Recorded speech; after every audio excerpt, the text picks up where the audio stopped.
Bonjour, nous avons le plaisir de recevoir sur ce plateau, vous l'avez dit, Ségolène de Dianouz. Bonjour. Bonjour. Vous êtes directrice marketing et digital de la MACSF. Alexandre Laverture. Bonjour. Laverture, vous êtes digital spécialiste IMI Precisely, c'est ça? Exactement. Nouvelle marque de Pitney Bowes. Exactement, depuis le mois de mars. Et nous avons en ligne, en duplex, Xavier Queyrat-Aimant. Est-ce que vous m'entendez, Xavier? Oui, bonjour à chacune et chacun. Bonjour à vous tous, merci d'être sur ce plateau.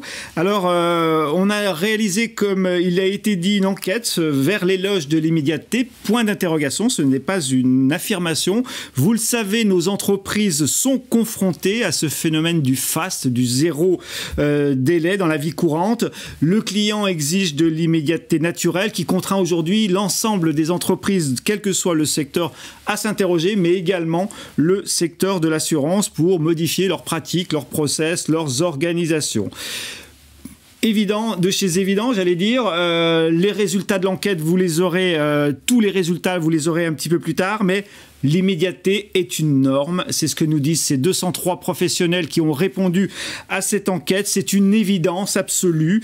L'enquête révèle que d'un point de vue général, 88,46% que l'entreprise doit s'adapter au temps de l'immédiateté souhaitée par le client, 76% pour le secteur de l'assurance en particulier, et puis chose étonnante, 79% pensent que les standards tels que de la relation client, tels que Netflix, Apple, voire Amazon, doivent s'appliquer également au secteur de l'assurance. L'enjeu, j'ai le sentiment, nous allons le voir tout à l'heure, est désormais de ne pas être hors norme dans cette relation client. Alors, on va faire un rapide tour de table sur cette première salve, si je pouvais dire, de résultats. Xavier, qu'est-ce que vous en pensez? Vous êtes en ligne, Xavier Queyrat-Aimant. Vous êtes vice-président de la Mutuelle Générale. Oui, je pense qu'on peut se réjouir tous ensemble qu'aujourd'hui, on soit dans un moment où finalement, ce qui compte, c'est justement de pouvoir mesurer cette expérience et plus personne ne peut se dire, bah tiens, en fait, moi, je suis différent des autres et les clients vont sûrement accepter que je délivre une expérience moins bonne. Donc aujourd'hui, on est dans quelque chose qui est particulièrement exigeant. Vous l'avez très bien dit, Jean-Luc, les meilleurs on fixe finalement une norme, mais une norme qui est presque implicite, c'est-à-dire, voilà, quand on rentre le soir, on dit, tiens, comment t'as passé ta journée? Ben voilà, je vais te raconter mes belles ou mes pas belles expériences. Et c'est vrai que certains mettent la barre très très haut.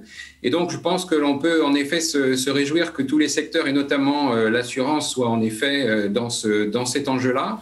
Je pense que d'ailleurs les assurances sont souvent bien représentées au palme de la relation client.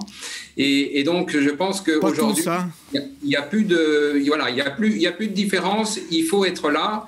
Tout le monde doit être dans le combat et plus personne ne peut expliciter ou expliquer. Non, moi, j'ai plein de raisons. J'ai de la conformité. Mes produits sont compliqués. Ça pourrait expliquer pourquoi je suis moins bon que les autres. Ségolène de Dianouz, vous en pensez quoi de ces résultats? Oui, je suis complètement d'accord avec ce que dit Xavier. Je pense que le modèle Airbnb, effectivement, Netflix, etc., c'est devenu la norme.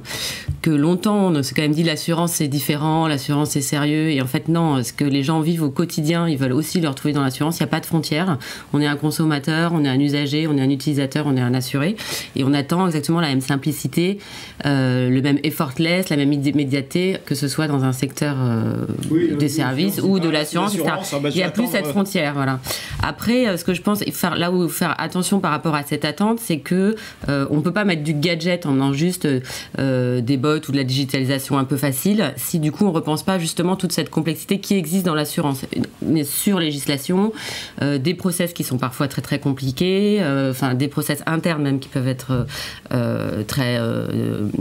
beaucoup d'étages avec des grandes branches. Et il faut absolument simplifier les offres, repenser l'assurance, les produits, etc., d'un point de vue utilisateur de base. Simplifier les produits, voilà, déjà, d'une certaine façon. Comme quelque part, il voudrait aller prendre son taxi, prendre sa vidéo, etc. Et remettre en cause des tas de choses comme ça. Alexandre, alors, ces résultats, ils vous ont étonné ou pas? Ah bah, ils m'ont étonné. Je les espérais. je pensais pas qu'il serait aussi impressionnant en termes d'avis tranchés. Ça, c'est des professionnels qui ont répondu en plus, hein, donc une prise de conscience absolue, quoi. C'est là où j'ai été agréablement surpris quand j'ai vu les résultats de l'étude. On a vu déjà ce mouvement sur certains pays, plutôt en Europe du Nord ou en Asie. Je pensais pas que, ça y est, on avait déjà fait le passage aussi tranché, je dirais, au niveau français, et je suis très très content de l'entendre. Reste de rentrer dans l'action peut-être aussi, enfin on va le voir tout à l'heure, il y a peut-être effectivement, et c'était aussi l'objet de cette enquête, de voir dans la chaîne de valeur du secteur de l'assurance, où il était urgent ou pas de répondre en termes d'immédiateté, d'urgence et de personnalisation. Alors on va pas se le cacher, hein, dans le cadre de la relation client et de l'ensemble de la chaîne de valeur, c'est clairement la gestion des sinistres qui est sur les 3 questions posées très largement en tête quand on pose la question de où est l'urgence d'accélérer cette transformation pour arriver à cet enjeu d'immédiateté. Ça vous a surpris, Alexandre ? Ah oui, clairement. Alors ça paraît logique quand on y repense, et c'est à peu près comme ça qu'on l'a vu quand on en a discuté ensemble, hein. Pourquoi ? Parce qu'il y a déjà énormément de choses qui ont été faites sur le parcours d'acquisition client. Et c'est peut-être pour ça qu'aujourd'hui l'urgence se situe sur ce qui a peut-être été pas autant travaillé, et qui est énormément demandé par les clients, et qui peut être un point à la fois de contact et d'achoppement. Et oui, parce que c'est le cœur de métier de l'assurance. Vous en pensez quoi, Ségolène ? Oui, effectivement, je pense qu'il y a beaucoup de choses qui ont été faites sur les parcours d'acquisition, enfin, qu'on a commencé par simplifier, mais on n'est pas allé jusqu'au bout. Et effectivement, l'urgence, elle est sur la gestion de sinistre, parce que c'est le moment de vérité, en fait. C'est vraiment là où c'est le plus important. On va être confronté en vérité avec le choix d'avoir choisi cet assureur, etc. Et donc, c'est pour ça que je reviens. Il y a quand même des choses qui ont été faites, hein, dans cette simplification et l'immédiateté, pas que sur le digital. Par exemple, je pense au bris de glace. Vous allez tout de suite amener votre voiture chez Carglass, on vous le répare, vous passez pas par du digital, mais en tout cas c'est très simple et c'est immédiat. Vous pouvez avoir des tas de choses comme ça qui ont été mises en place, hein, l'expertise à distance, le gré à gré, etc. Donc il y a des choses qui ont été faites, mais pour aller au bout en fait de cette immédiateté, il faut, encore une fois, je le redis parce que tout est lié, si on simplifie les offres, on simplifie la gestion de sinistre. C'est-à-dire que voilà, il y a un package qui va être beaucoup plus immédiat. Une action globale. Et c'est une action globale en fait de refonte de nos process. Ensuite, ça n'empêche pas que au-delà de cette simplification, le sinistre, il y a parfois besoin d'accompagnement, comme on peut avoir besoin de conseils sur des choses qui sont plus compliquées, type le corporel, ou des choses comme ça, qui ont de toute façon besoin, pour le coup, pas d'immédiateté, mais vraiment de soutien, d'accompagnement dans le temps, etc. Donc effectivement une dimension très globale et pas uniquement les outils en fait, hein, que vous évoquez, Ségolène.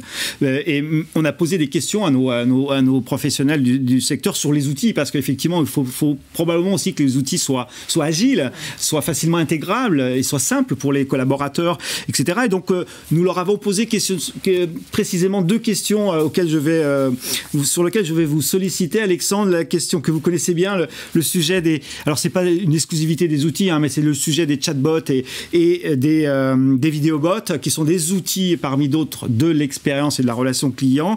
On leur a posé de savoir s'ils savaient on leur a dit exactement, excusez-moi, quels sont les délais pour mettre en place un chatbot.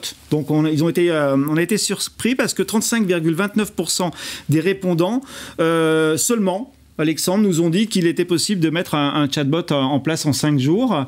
Et puis sur les vidéobots, vous allez faire une réponse groupée. 87% d'entre eux ne connaissent pas cet outil. Donc d'abord sur les chatbots et ensuite sur les vidéobots. Alors surpris par le fait qu'il n'y en ait que 35% pour la partie chatbot, ou que nous on appelle assistant virtuel, parce que juste chatbot c'est pas suffisant finalement, c'est vraiment pouvoir interagir avec le client, et c'est ça qui est le plus important.